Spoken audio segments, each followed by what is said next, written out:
And mic check. Mic check. Mic check. 1 2. 1 2. Mic check. Mic check. 1 2. 1 2. Can they hear you? Can they hear me? I think that people can hear you. I think that people have spoken, and they have spoken about choosing you.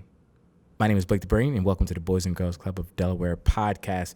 I'm here with a very, very, very special guest, the 2021 Youth of the Year, Adasia Hawkins. Hi. Thank you. Look, she's so. Are you shy? Are you a shy person? Yes. I get the energy that you are shy, but then being at the Youth of the Year event, when you got up on stage, I seen the energy, and you kind of like lit up, and you kind of came out the shell. Even when we did the 73 questions, you kind of came out the shell. Do you think that you're shy, just need to be pushed a little bit, or what? I would say for most of my life, I was a really shy person. But once I'm pushed or I meet someone, like, I love your energy. So when I meet someone that has the energy that I feel like I can feed off of, I tend to like step out of my shell a little bit more. Okay, so it's my job to make sure you step out of your shell on this podcast. Okay, not a problem at all. And listen, we just starting this podcast. You're the first guest on this podcast that we're starting with the Boys and Girls Club of Delaware. And we traveled all the way down here to your hometown. Yes. To your home Boys and Girls Club, where you were the Youth of the Year for the Greater Dover Boys and Girls Club. And then you became the Youth of the Year for the entire state of Delaware, where you will represent the state of Delaware. Yes. Is that a lot of pressure for you? I mean, yes, it's a lot of pressure, but at the end of the day, I'm so happy it happened. Like, my reaction was completely real. I was in awe and I was in complete shock because a lot of the competitors had amazing speeches too. And when you guys did the speeches, we actually did that during selection weekend. Now it has been a process. Even when we met for the first time at the Greater Newark Boys and Girls Club, That was the first time we met, and you guys met a couple other contestants. Like, when you were in the room, was you like sizing up everybody? Like, you looking like, okay, she might be competition, he might be competition, or were you just like, hey, I'm just enjoying this moment? How were you? I was honestly not even like thinking about competition. I was just enjoying the moment because at the end of the day, I was really like, well, even if I don't win, I literally just want to remember this as a time that I was chosen to represent not only my club, but like Delaware in general. So like I just wanted to remember that. That was good. And it was a good experience because that was my first time getting to meet a lot of you guys. And I had a wonderful time meeting you guys, getting to know you guys a little bit further for this selection weekend where we did 73 questions, where we asked all of the Youth of the Year 73 random questions. Some were catered to your experience at the Boys and Girls Club, and some were very random. Like one of the questions was, if you could do an IG live session, who would you do it with? Who would you do it with? I think I would do it with Beyonce. I mean, honestly, I just love like people like Beyonce, Zendaya, Keke Palmer, people like that are people I look up to. So probably one of them. Well, listen, I'm pretty sure you have a lot of youth here that look up to you here at the Dover Boys and Girls Club. So first of all, how were you selected? I mean, when you found out you was going to be the Youth of the Year for Dover? When I was selected, well, I was doing the teen employment program, which is how I was hired at the Boys and Girls Club. And they were giving us our job positions. And after they gave me mine, they also told me about being picked to be Youth of the Year. So I got my job and then I got a selection. So it was kind of 2 for 1 for me. It was, right. It was amazing. So of course I said yes. And I texted my mom. I was like, Mom, they offered me to be Youth of the Year. I get to be their social media and content assistant. Like, I just got everything in one day. Oh, one day they offered you a job and a Youth of the Year at the same time. I got my job and Youth of the Year. Now, I know you mentioned that you do the social media here at the Boys and Girls Club in Dover. Tell me a little bit about that. What we do, me and my coworker, is we basically use it for teen program assets. So we also not just do the social media page, but we also try to plan some events. So I know it was last week we did ice cream, we did cupcakes, and we did like cookies, candy. And then the gym was open, so they ate everything and then they went to the gym. So we try to plan little events too. And then for social media, there's a basketball program. So to promote that program, we like to go in there, take pictures, record videos of everyone just having fun. And then we also use it to keep up to date on closings and little things like that. I got you. Now, on my way down here, this is a new Boys and Girls Club. How long have you guys been here? I've been here for 4 years.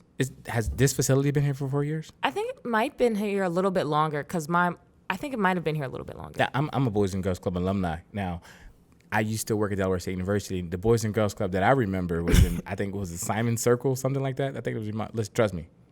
I've heard of the Simon Circle. Yeah, it was in a different neighborhood. And just to see it expand to where it is now. You don't know about those days, though. Don't worry, it was a smaller facility, but the facilities here are great. You have a great opportunity. And we're going to talk a little bit about, I seen your mom. She was out there.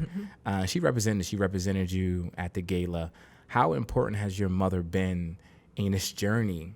Just for you, just kind of growing up as a teen, going through COVID and going through the Youth of the Year process. How important has she been? My mom is like my best friend. There's that expression that your mom is your best friend. My mom is my best friend. She's been with me through everything, and I love her for that.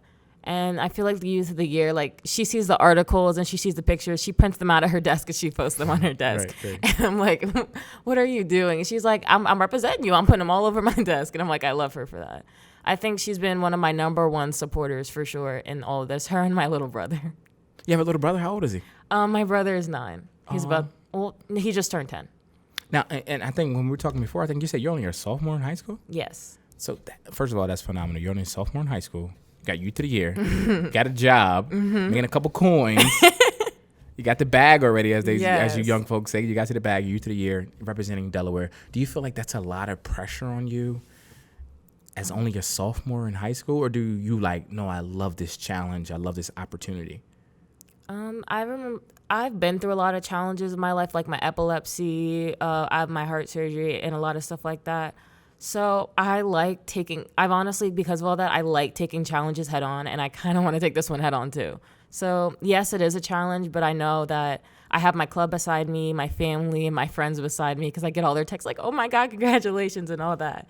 So I feel like I'm going to take this head on, and I'm going to make my family and my friends proud.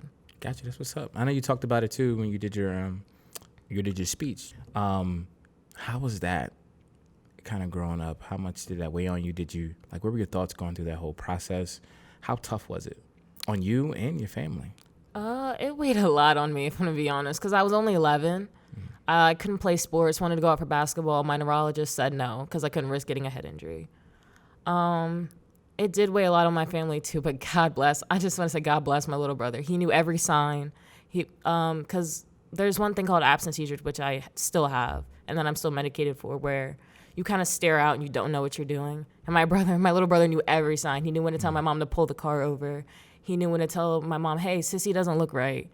So I feel like it did weigh heavy on my family, but they always knew exactly what to do. That's good. I mean, shout out to your little brother. Yes, I love you, son. Especially shout out to your little brother. And I know that was definitely tough. Very. And how are you handling it now? I speak on it. There was times where I didn't want to bring it up, but my friends would ask me if I was okay. But like, please don't ask me that. I don't want to be looked at any different. But now I'm glad to be different because I know there's people that have disabilities or that are looked at differently. And I want them to know that, like, it's okay. And I want to kind of embrace my difference. That's good. I mean, I think that's a great opportunity. And I don't want to say opportunity in that way, but like you said, I think you're turning that into something positive, how I can use this to give knowledge to other people. Yes. I mean, you're giving knowledge to me. You know what I mean? Because what you said you stare out and you're doing things you don't know you're doing. Like, I don't know too much about it. You know what I mean? I tell you, I'll be the first person to tell anybody. It's a lot of things I don't know, but I always do want to know once something becomes put on the table. Right. So I ain't gonna lie to you. When I go home, I'll Google it. That's what we had to do because we didn't know what it was either. My mom was like, "What is this?" So when you were diagnosed by the doctor? Yes. How was that? Like, I was in school. I passed out in school. Oh my God. So look, yes. This is getting deep, ladies and gentlemen. I'm sorry. We're getting deep on the first podcast. But this, I mean, tell me about it. Like, you were at school? I was at school. Someone came in to present, I'm pretty sure, and I passed out in school, yeah. And I was rushed to the hospital. I was hospitalized. They did a bunch of tests. There was this one, I don't remember what it's called, but they put these like little wires with these little sticky things on so they can like look at your brain patterns and things like that. And that's how I got diagnosed. Wow. Yeah. And during that day when you got diagnosed, like, how did it make you feel? A little scared for myself, I'm going to be honest, because I was like, I don't really know what's going on. And yeah, that's kind of how I felt. How old were you? 11. Wow. And you're 16? Yes. 16 now. Yes. So 5 years ago, you were in the hospital. Your mom, I'm pretty sure she was. My mom is a warrior. She keeps a strong face for us, and I love her for that. I'm pretty sure. Listen, I'm telling you, even though I have a niece, and she's actually a year younger than you, and I'm pretty sure, you know, as parents, they got to put on that strong face that, you know, But I'm pretty sure, I guarantee your mom cried behind doors. She did. I know she did. I'm about to cry right now. You just telling me, but I'm seeing how you're so vibrant, and you're taking on that challenge, and you're using it not as a crutch, but using it as, if you use it as a crutch in a good way to make you stronger. I don't know if that makes any sense. And you're kind of taking that, but we don't want to dive too much into that. I don't want to go down there, but talk about, what school do you go to? Dover High. You go Dover High? Yes. All right. How do they treat you now until you get to the year? Did you go on, are you in class? Is it Zoom? What is it? Oh, I'm on Zoom. Did you walk around with your trophy? The funny thing is, I literally got a message from my teacher today because I was messaging him about something that I was having trouble with. And he messaged me, oh, by the way, congratulations. I saw the post, and my school had posted me on their Facebook. I was like, oh my God. That's what's up. Do you feel like a star? A little bit. No, you absolutely should. I think embrace it. Embrace it and go with it. Because one of those things to where you don't want to be looked at that attention on you, but it's something that people are just recognizing you. Do you feel added pressure? A little bit now, because it was more just my family, my club, some of Delaware that didn't really know me, but now does, and my friends, but now it's everyone. I'm telling you, as a youth of the year, you're always going to remember, all the contestants all the other youth that were with you, they're always going to remember you. And the reason why I say that is because I was a youth of the year for H. Fletcher Brown Boys and Girls Club. Oh my God. Yeah, don't worry about that. Years ago, long time ago. And I remember that experience. It was before it expanded to where it is now. But we had the selection weekend in Dover. I think we went bowling that night before. And then, you had the speeches and all that stuff the next day. And I remember people from the Youth of the Year. And I actually talked to a friend of mine who actually lives in Atlanta right now. She was one of the Youth of the Years for Claymont. And we're really cool. We're still really cool, thanks to, social media, because if not, I would have lost track of her. But it was another lady who was a young lady who was the Youth of the Year, and I forget her name. It's escaping me, but I will never forget her because she stood out, and I think we all knew it, and she had it. And I can't remember the last time I seen her. I didn't look her up. I'm gonna find her, and I'm gonna look her up. But all that to say is that the other youth, they're all looking at you. Everybody's looking at you. You have this pressure, but it's also, as they're saying, with great gifts comes great responsibility, something like that. Right? Yeah. Yeah, you know what it is. Do you feel like you have a great responsibility to represent Delaware? I do, because I've lived here my whole life. This is literally my home. This Boys and Girls Club is my home. So it's when you don't want to, even though I don't know everybody in Delaware, because it's my home, they're my family, if that makes sense. So it's Absolutely. Not wanting to disappoint your family, but also not wanting to put too much pressure on yourself. Absolutely. I think I look at pressure as a great opportunity for you to grow. Now I'm saying that as an adult. When I was your age, I looked at pressure a little bit differently. I think pressure, I look at it now I want the pressure. I want the big lights. And I do, because I'm all about growing. How can we grow? How can we become better? And you become better by pressure because it makes you uncomfortable. Right. And when you put yourself in uncomfortable situations, that's where you grow. That's where you learn a lot about yourself. Either you have it or you don't, but you learn if you don't have it, what you need to do to attain it. So I'm asking you a lot of questions when it comes to pressure because I want you to represent Delaware. I want you to do a fantastic job, which I know you're going to do. Thank you. I think when is nationals? Is it regionals? Regionals, yeah. I think regionals, nationals. I think regionals sometime in June, July, somewhere in there. I know Larry Lambert. You ever heard of Larry Lambert? No, I have not. Larry was the Youth of the Year for Delaware, I think a couple years before me. And he won regionals. Ooh.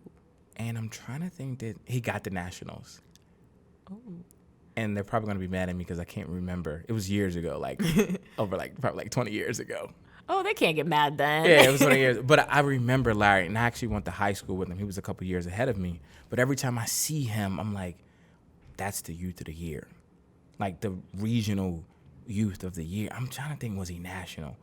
But he did a fantastic. I will always remember him as the Youth of the Year. So a lot of people are going to remember you as the Youth of the Year for Delaware. So, a lot of pressure, but no pressure. Right. If that makes any sense. Yeah. So how do you handle it now just being a regular kid in this pandemic? Because I'm going to transition over to the pandemic because you got a lot of stuff going on. I don't know, like you said, if you're going to school, if you're doing a lot of, when it first started, how did you handle that? I'm going to be honest. I didn't handle it well at first because I never left my room. When the pandemic first started, I never left my room. But then as it progressively started like going on, like I said, my mom was my best friend. We both encouraged each other, like, let's start going on walks, even if we just walk to Target because we live near Target. And then my brother and I, we would start, like, he loves Beyblades. Beyblades? So, yeah. What's that? I don't know. What is Beyblades? It's like this little thing, like it looks like a spinner, and then you like put it on this little thing, and it rips and it spins. That's the best I can explain it. Oh, okay. I don't know. It's this toy, and he loves it, so I play that with him sometimes. Yeah. Or I'd FaceTime friends, and then as school came on, school was okay at first, but I feel like now it's the most stressful because teachers are piling work. It's the end of the marking period, testing's coming up. But I feel like if I just keep going the same pace I did in the beginning of the year, which was do all my assignments, I feel like this is going to make me sound like such an overachiever. No, go ahead. Overachieve. I do all my assignments like the day they're due, whether they're not doing like a week in advance, because I can't handle doing work last minute. It stresses me out. So the day they assign it. Yes, it stresses me out. Right. I can't do work last minute. It stresses me out. And then I have friends that are like, I still have to do this. And I'm like, but it's due tomorrow night. Like, it stresses me out doing work late. No, I think that's a fantastic thing that you're doing by not procrastinating and doing it when the assignment is out. And then, I mean, when you look at your peers and you see them procrastinating, what are you thinking about them? Like you said, well, how could you do it tomorrow? What are you doing, man? Like, are you thinking like, I don't want to be in that position, that's why I do things early?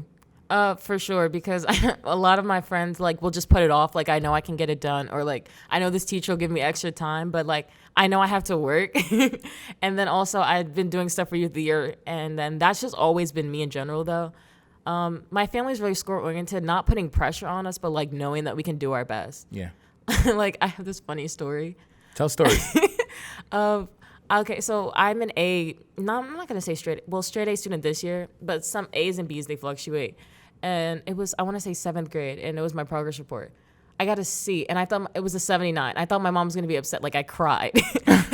And my mom was like, what are you crying for? It's a C. Oh, my gosh. If I would have got a 79, I'd have been like, yes, good job. By me. But we're different. That's a B minus to me. No, they changed it, so it's a C now. Yeah, I got you. Yeah, and I was like, I was like, you're not math. She was like, girl, and it's math, and you're not good at math either. She was like, if you don't wipe your face, you will have that grade up to a B by progress reports. I was like, okay. So do you put a lot of pressure on yourself academically? I used to. I stopped this year. I was like, I'm going to calm myself down, just like relax. If I get like a bad grade, I can just talk to my teacher. I've stopped doing that a lot because that like damaged my mental health. I got you. And I'm actually, I think I'm gonna have my niece talk to you. Okay. And probably ask you some questions because she's in 9th grade and she got to high school without having high school yet. You know what I mean? Mm-hmm. So, I mean, she entered high school in the pandemic. Oh. So she really doesn't have any like friends like that. You know what I mean? Because she didn't get a chance to meet people. And she's a very social person, but I see how the pandemic has put her in a box a little bit. But she's very academically gifted. She's in all these honors courses. She's been in it. She's been deemed gifted since she was young. So I know she puts a lot of pressure on herself academically. So I'm gonna she seems like a mini me.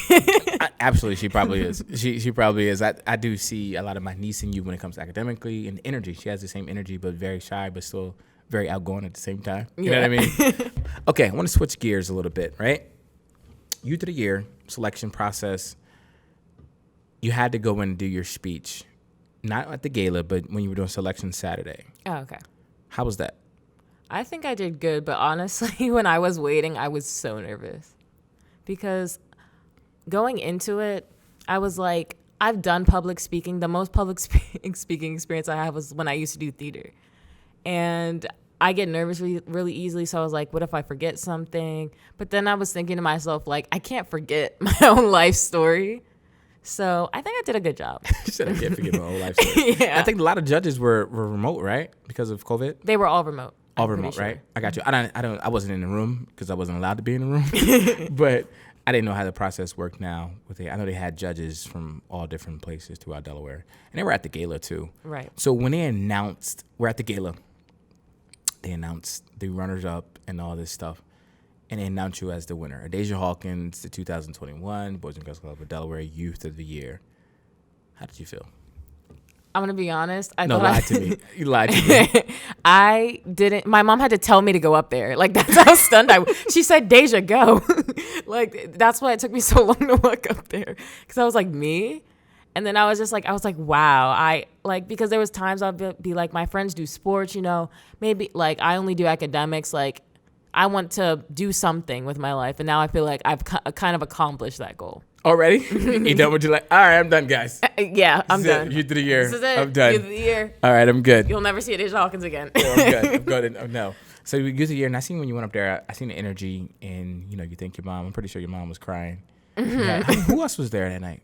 A van took us up there. It was my mentor, Miss Ashana. I love her so much. Yeah, tell me about your mentor. I love Miss Ashana so much. So she was new to the Boys and Girls Club this year.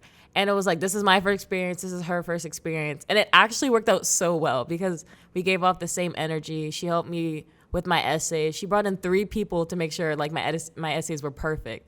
She was like, we don't have to edit them. They're your life story, but we just want to make sure, everything's grammar correct and everything like that. And then it was like the last week. And she was giving me tips because I was nervous. She was like, you don't have to be nervous. Just make sure if you think you're going to mess up, you breathe. So it doesn't seem like, you're missing a word or anything. Mm-hmm. And like, you don't have to memorize it. I love Miss Ashana so much. You know where she went to college at, right? Yeah, she's a Hornet. Hey, shout out to my Delaware State University Shout out to Del State. My mom is a Hornet too. Your mom's a Hornet too? That's yes. right. We bleed red. You see, we bleed red. I know somebody out there like, don't we all bleed red? Well, it's a different red. Different red for Hornets. It's a different red for Hornets. And I do know her. And she did a fantastic job. You guys did a fantastic job becoming the Youth of the Year. So now, you transition from Youth of the Year. After that, what do you do? Did he tell you what you do next? What's next? Next? What do you mean by next? No, as far as the Youth of the Year, like when you go to regionals, all that stuff, do you have to do preparation? Is it plans? Do you have to go? You just gotta wait? Yeah, I'm just waiting to hear, honestly. But I feel like they said it's kind of like the same thing. I'm just giving my speech again. Yeah. So I'm going to probably practice my speech, like just say it out loud to like feel it. But I had a problem doing my speech before because I was holding flashcards. And like one of the supervisors was like, why are you doing that? And I was like, I'm nervous. And he was like, come on now. Like, this is your story. Don't be nervous. So I'm just going to make sure like I kind of channel all my nervousness, honestly, into my speech because that's how I did it at the gala, and that kind of worked for me. Yeah, no, it did. I mean, you can see the energy. I always say, my football coach used to say, it's okay to be nervous, but you can't be scared. Yes. And nervousness is just good energy. When you're in this room with 49 or how many other Youth of the Year from different states, do you think you will feel pressure again? Or you think, like, I'm good, I'm confident, I'm going to go do what I do? How do you think you're going to be? I think my thought process is probably going to start out as like, I'm probably going to be a little bit scared. Like, wow, there's like 49 to 50 other people here. Probably have great speeches, great background stories. But then at the end of the day, as I'm giving my speech, it kind of gives me this sort of confidence. Like, wow, I've been through this, that, and the third. But this place has like generally helped me. And that I feel like along the lines of that starts to build my confidence throughout my speech. Okay. Well, I'm looking forward to you. I think you're going to be phenomenal. Thank you. I think you're going to do a fantastic job. I'm pretty sure you're going to represent the state of Delaware very well. You're going to represent your mother very well. And your little brother. Yes. And your little brother, you're going to represent them very well. So now I want to have some fun with you. Is that okay? Okay. Okay, so I'm going to ask you a question. You give me your rapid response. We kind of did 73 questions. Oh, but yeah. Kind of the sort of thing, but I want to hear your rapid response. You tell me how you feel. Okay. First question. What is your favorite thing to do? Listen to music. Who's your favorite artist? Jacquees or... Lately, I've been listening to a lot of Jacquees or Chris Brown or Jeremiah. Okay. So R&B style. R&B style? Yes. That's more your style. Who's your favorite actor?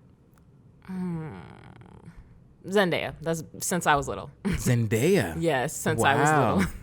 Zendaya is she was in Colombiana, right? Unsure. Zendaya, yeah. What movie?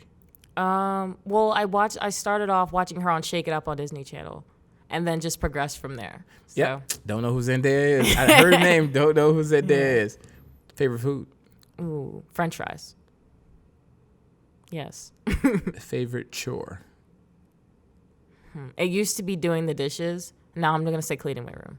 I used to love doing the dishes. Not anymore. I used to love doing. I still kind of like. I still do the dishes the old way. I have a dishwasher. I'm like, no, I'm old school with it. Give me some dishwasher. Give me a little bucket. That used to be me. Like, Yeah. I'm a little Section 8 kid. Give me that joint. Put it all together. Put some music on. That was me. I had my earbuds in, turn them all the way up. All the way up. Leave me alone. I got this. I got this. I do the dishes. It was 4 of us in the house.